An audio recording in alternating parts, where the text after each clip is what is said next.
Uh, okay, Namashwaya. Let us start this session with a prayer. Om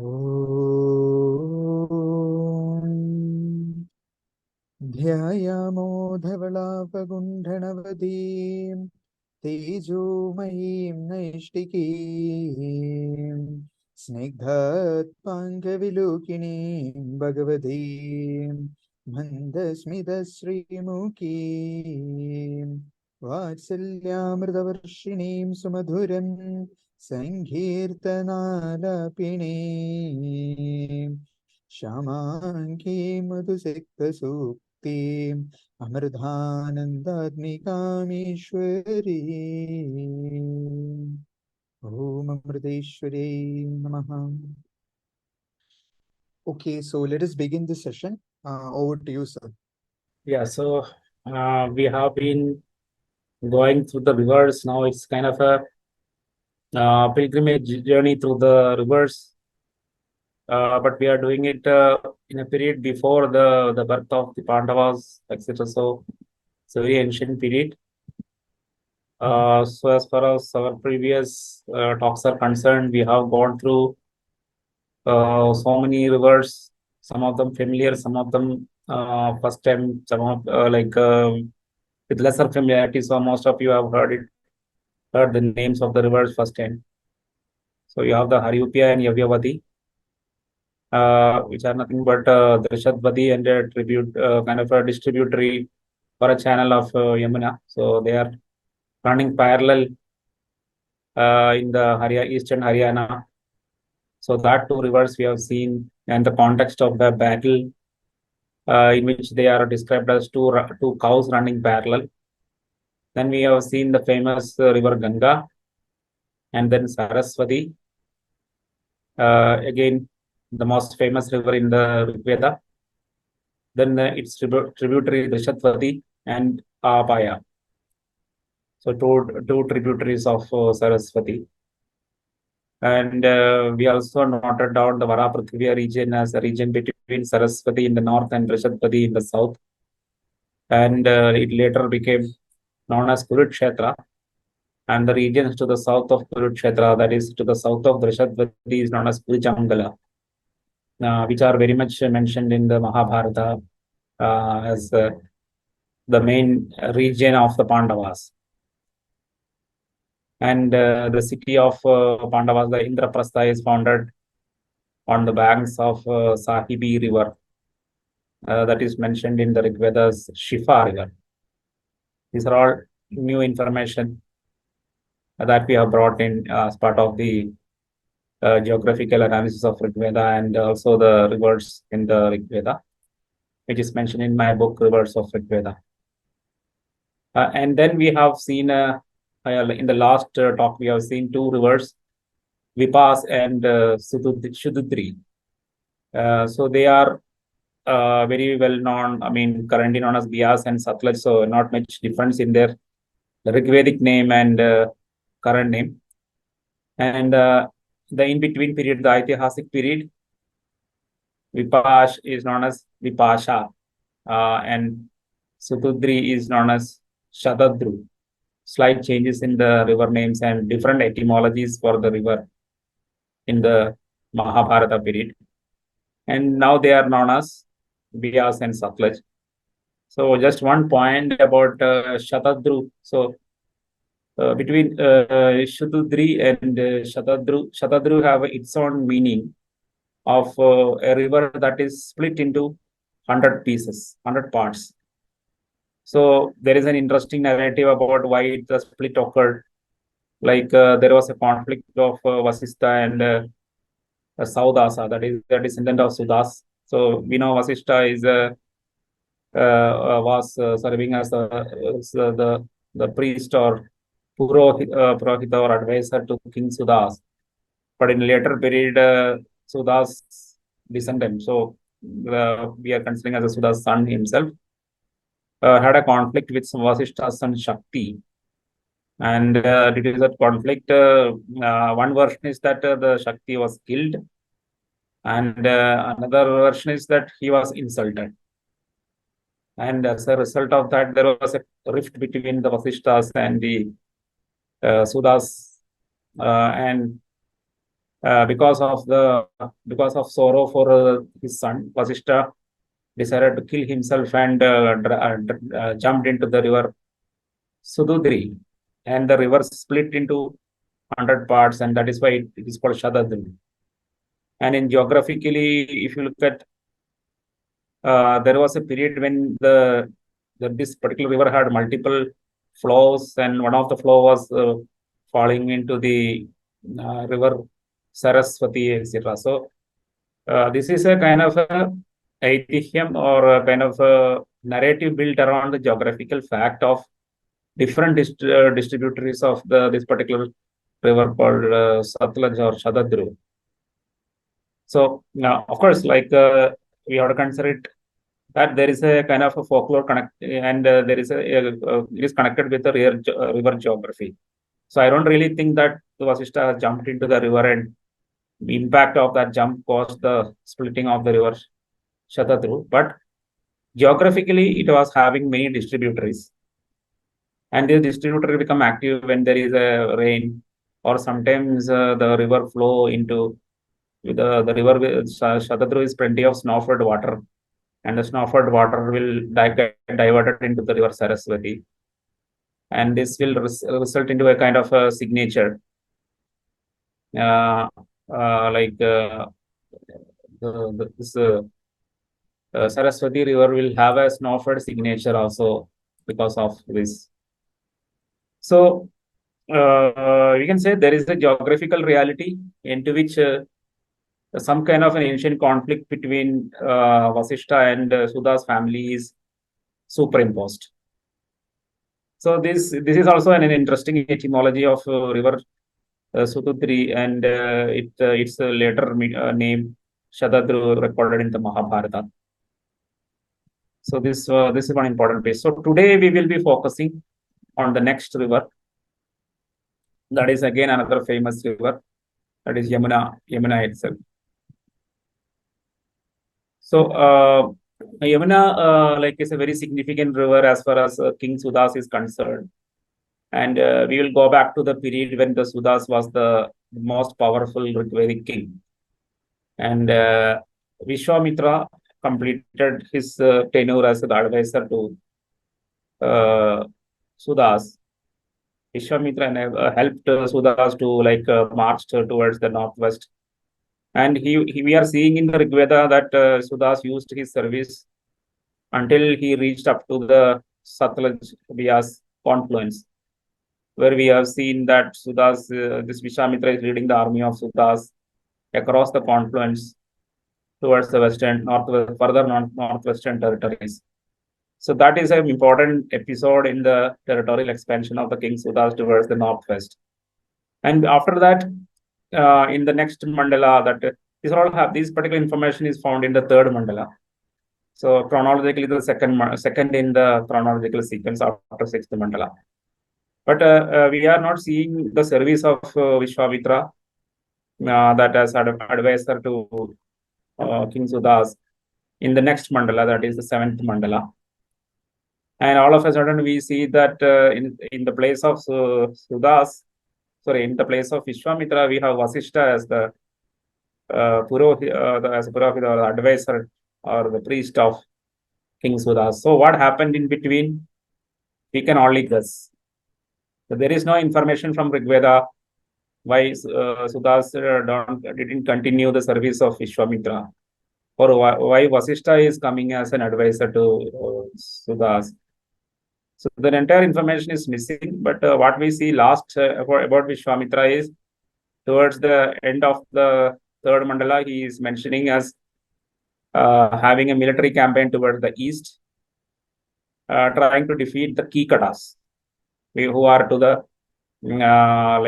east of Yamuna and to the west of Ganga. So that region between Yamuna and Ganga in the western Uttar Pradesh. So he was kind of getting into that territory, and he was making some proclamations like, let us get the cows, grab the cows of Kikatas, get their wealth, all these things. So we can only guess. So one guess I have put in my book in the reverse of Rigveda is Vishwamitra, even see, like unlike in the later period where there is a very distinct distinction between a priest and a king, a warrior and a priest. So earlier it was not there. So Vishwamitra was an advisor to the king's Sudas. At the same time, he was also a military capable, maybe a military commander or like that kind of a person. So he has helped or led the Sudas army towards northwest and maybe done some successful campaigns. And after giving the annexing, means after getting all the territories to the northwest, maybe up to Vipas, means Satluj Bias confluence and little beyond in the northwest, all the way up to Parishni or the Ravi River, the Indo-Pakistan border. Probably Vishwamitra wanted Sudas to similarly explore the eastern territories, and maybe Sudas may not be having that some conviction. So Vishwamitra have gone all by himself to that area, to the east of Yamuna and to the Ganga region, etc., and defeating the Kikatas. And this is also the last episode we see in the third mandala where the Vishwamitra mandala ends. And we also see the reference of Ganga's Jannavi, which is a political statement that Ganga belongs to the Kushikas, because Jannu is the ancestor of Vishwamitra, and Vishwamitra named Ganga as Jannavi, that is a river related to his ancestor Jannu, is a political statement that the Kushikas have established their dominion along the Ganga river, or the Ganga now belongs to the Kushikas. So these are all kind of inferences that we can get from the Rigveda. But there is absolutely nothing which is giving any clue that subsequently, because of some reason, in the absence of in the place which is left vacant by Vishwamitra, Vasishtha is appointed as the priest. There is no such information, but we subsequent suktas we see Vasishtha as considered as in the position of advisor to Sudas, and like explaining his armies, battles, etc. So that's an inference. And of course, Rigveda is not telling anything like that, but the later literature, after the Rigvedic literature, whatever literature come later, like in the Mahabharata, Ramayana, there is two Itihasas, and in the Puranas, that gap is filled up with a lot of innovative narratives. And I have looked at the chronologically, what is the ancientness of this narrative, and I found it slightly later. So it cannot be taken into an early Rigvedic period, because certain parameters in these later Aitihasic or Puranic narratives have elements which are emerging only later. Like, for example, the Varna system that emerged later in the late Rigvedic period.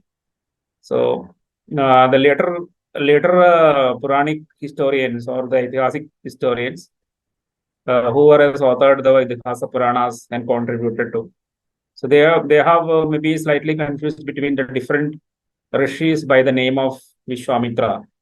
So we know that there is an early Rigvedic Vishwamitra and the late Rigvedic Vishwamitra in the contemporary to the 10th mandala, where the Rigveda records they have written authored suttas, 10th mandala and 9th mandala, 8th mandala, etc. So the late Rigvedic Vishwamitra and the early Rigvedic Vishwamitra all fused together in the Aitihasic and the Puranic narratives.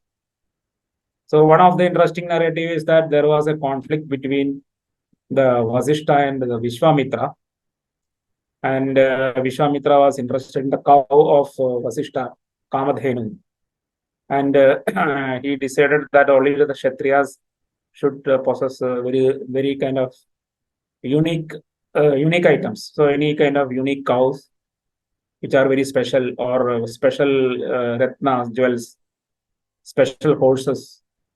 So anything which is special should belong to the Kshatriyas, and the Brahmanas should give that such kind of special things to the Kshatriyas. Like that, a conflict arose between Vasishtha and Vishwamitra, And the Aityhasic narrative says that Vishwamitra forcefully tried to grab the cow of Vasishta, Kamathenu, and then the Kamathenu generated so many armies. And even in the name of that armies, they're all very late because they mentioned about Kambojas, Yavanas, Pahlavas, China, and also many late tribal names, later clan names. Sometimes even Kerala is also mentioned in that list, etc. So we know the narrative is very late, but it is filling the void of why this is there is a transfer of or why there is a conflict. They imagine a kind of a conflict between Vasishta and Vishwamitra, and try to explain away the conflict as this kind of a conflict. And then subsequently we see that there was a battle between Vasishta and Vishwamitra, and due to the ascetic power of Vasishta, Vishwamitra got defeated. All his astras become useless in front of Vasishta, and Vishwamitra decided to change Varna because he said he thought Kshatriya Varna is not very powerful like the Brahmana Varna. All my astras, all my weapons are useless. So he gave up and then did tapas, and finally, after 4, 5, 6, 7 steps of great tapas, he became a Brahmana, etc. So this is the entire narrative. Is a late Ṛgvedic narrative where the 4 varnas of Brahmana, Kshatriya, Vaishya, Shudra emerge. But we haven't seen no evidence of the 4 varna system in the early Ṛgvedic or even in the middle Ṛgvedic period. The first unambiguous reference to the 4 varnas is in the Purusha Sukta, which is a 10th Mandala Sukta. So late Ṛgvedic last period, that is 10th Mandala period, we have a clear fourfold Varna division. And in the early Ṛgvedic period or in the middle Ṛgvedic period, we don't see any of this. There is very rare references to the word Brahmana, but it is not used in the terms of Varna, but in terms of the person who have the Brahma, that is the utterances, sacred utterances. Even the Upanishadic meaning of the word Brahman was not there in the early Ṛgvedic period, because Bra means to utter, to speak, and Brahma is sacred utterances. And Brahmana is somebody who have the sacred utterances. And there is no kind of indication that this sacred utterance is confined to any particular class of social class, because even Bharata King Bharata also composed suktas.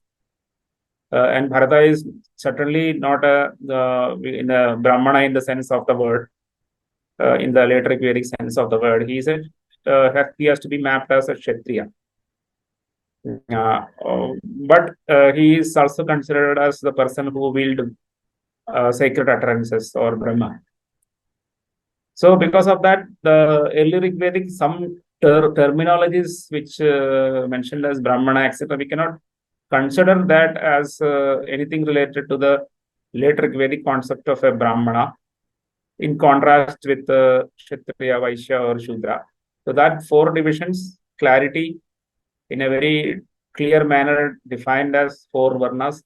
Only one instance is found in the Purusha Sukta, which is a 10th Mandala late period of the late Ṛgvedic period. Early Ṛgvedic period, this is. And the term Kshatriya, which is used as power, Kshatriya, or like Kshetra, like the protector of a field, or Kshatriya, that is power, is used as a kind of an attribute of some devatas like Indra and Varuna. And there also, we don't see any kind of equal correspondence with a Brahmana Varna or a Vaishya Varna or a Kshatriya Varna. Purely used as an attribute because it has a literal meaning, like compared to the word itself have a root meaning, etc., which is in that root meaning it is used as a kind of a power, center of power, etc. So these terms are used, I would say, like from a retrospectively, if you look at some pre-existing terminologies like Brahmana and Kshatriya are reused in the late Ṛgvedic period to define 2 of the 4 varnas. That is how we have to have full clarity on this. And the other, like Vaishya and Shudra, that words are not at all found in any other place other than the 10th mandala of the Rig Veda.